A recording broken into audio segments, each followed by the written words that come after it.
அப்படியே ஒரு வழியாக போய் பல்ல பிடுங்கிட்டு வந்துட்டேன். பல்ல செக் பண்ணும்போது தெரிஞ்சது மொத்தம் 3 பல்ல பிடுங்கணும். ஒரு பல்ல தான் இப்போதைக்கு பிடுங்க முடியும் அப்படின்னு சொல்லிட்டாங்க. இனி அடுத்தடுத்த வாரம் போய் பல்ல பிடுங்குறதா இல்லை பல்லு வலியை தாங்கிறதானே எனக்கு தெரியலை.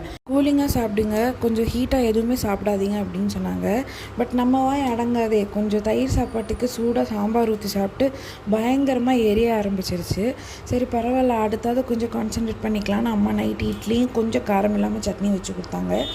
நம்ம என்ன தான் பண்ணாலும் நமக்கு ஃபுல் சப்போர்ட் அம்மா மட்டும்தான். நம்ம உடம்பு சரியில்லைனாலும் சரி, மனசு சரியில்லைனாலும் சரி, எப்போவுமே எல்லா விஷயத்தையும் அம்மாட்ட மட்டும்தான் ஷேர் பண்ணுவோம். இந்த மாதிரி விஷயங்களெல்லாம் அம்மா கூட இல்லைன்னா நம்மளாம் நத்திங், ஒன்றுமே கிடையாது. வரும்போது அப்படியே ஜட்டி எடுத்துகிட்டு வந்த தம்பிக்கு நான் பிருத்திவியில் 77 ரூபா கொடுத்து வாங்கினேன்.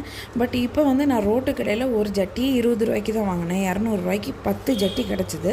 அதுவும் வாங்கிட்டு நெக்ஸ்ட் vlogல ஒரு இன்ட்ரெஸ்டிங்கான விஷயத்த உங்களோட ஷேர் பண்ணேன்.